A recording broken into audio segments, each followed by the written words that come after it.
Imagine waking up tomorrow morning, you grab your phone, open your banking app, and suddenly, there's an extra $1 million in your account.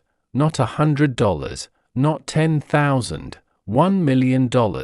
At first, you'd probably think your bank made a mistake. Maybe someone transferred money to the wrong account. Maybe it's a glitch. But then you turn on the news, and the headline says, "The US government has deposited $1 million into every American's bank account." Every single person, your family, your friends, your neighbors, everyone. Just imagine what that would feel like. Maybe you'd finally buy your dream house, pay off all your debt, quit your job, travel the world, start the business you've always dreamed about. For just a moment, it sounds like the perfect solution. No more financial stress, no more worrying about bills, no more living paycheck to paycheck. So here's the obvious question. If the US government has the power to create money, why don't they just do this? Why not print enough money so everyone becomes rich? After all, wouldn't that solve poverty? Wouldn't that fix the economy? Wouldn't everyone's life become better? Well, it turns out the answer is no. In fact, if the government printed too much money, it could make the economy much worse. The question is, why? Let's break it down in the simplest way possible.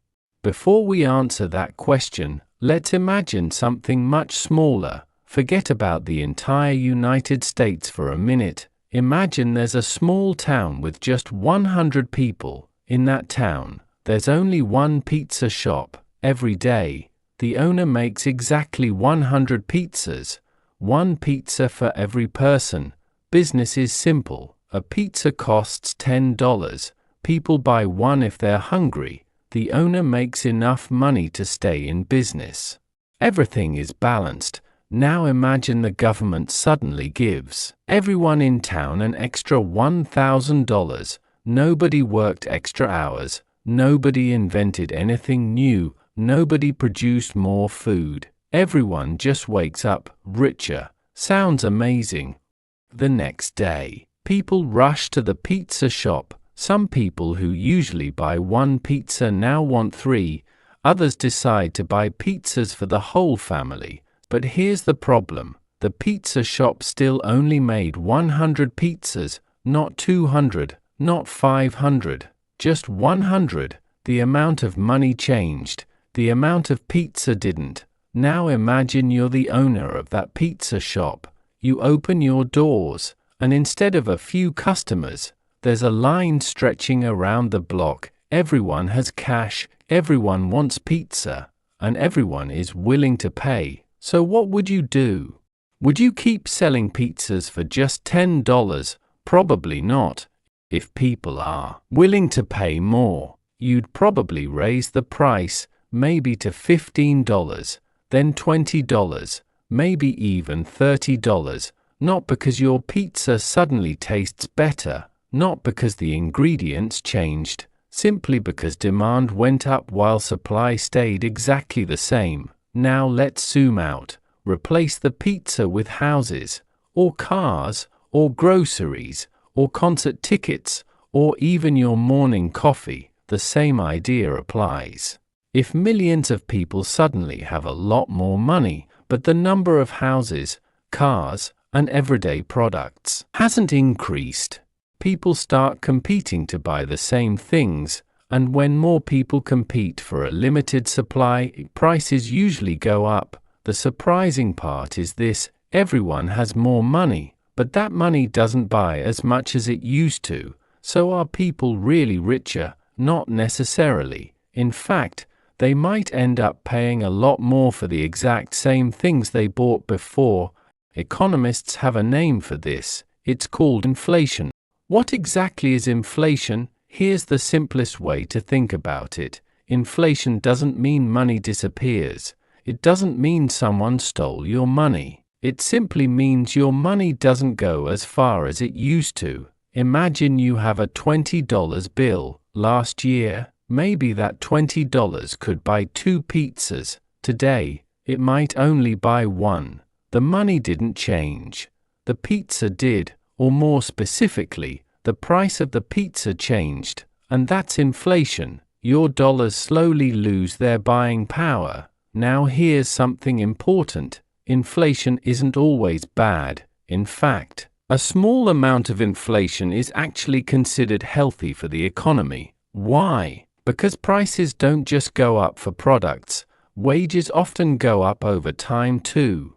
Businesses grow, people spend money, companies hire more workers, the economy keeps moving. Think of it like driving a car. A little bit of speed helps you reach your destination, but if you drive too fast, you lose control. Inflation works in a similar way. A little can be healthy, too much can become dangerous, and that's exactly why governments don't just print unlimited amounts of money. But here's something that surprises a lot of people. The government doesn't wake up one morning and randomly decide, let's print another $1 trillion today.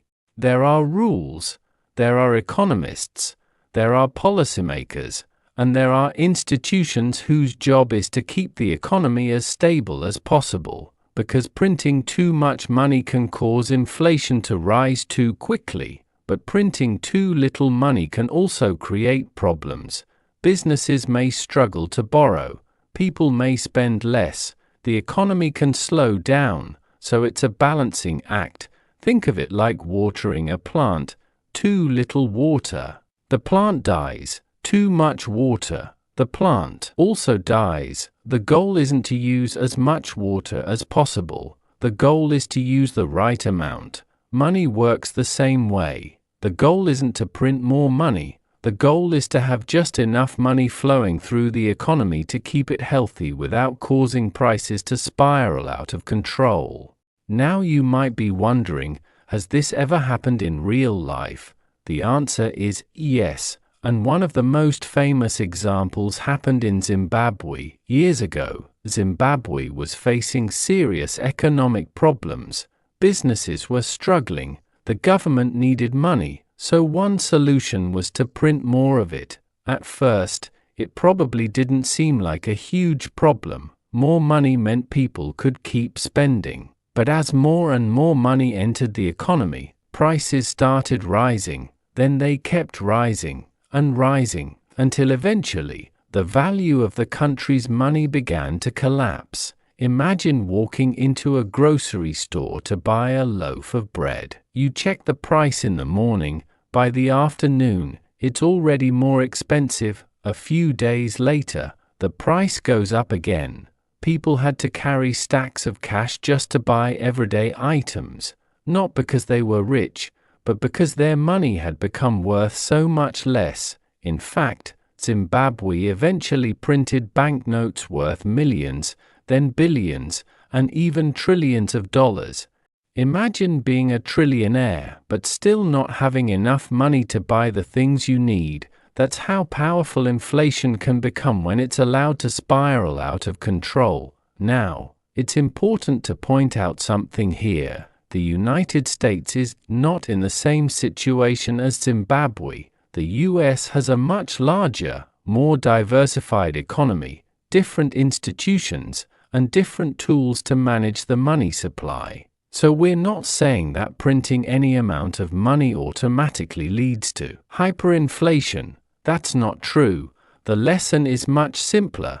Printing money by itself doesn't create real wealth. Real wealth comes from people creating value, building homes, growing food, starting businesses, inventing new technology, creating products and services that improve people's lives. Money is simply a way of measuring and exchanging that value. You can't print prosperity, you have to build it. So, why doesn't the US just print more money? Because printing money doesn't create more wealth, it only creates more money, and those are two very different things. Think back to our pizza shop. Printing more dollars didn't create more pizzas, it just meant more people were competing for the same number of pizzas.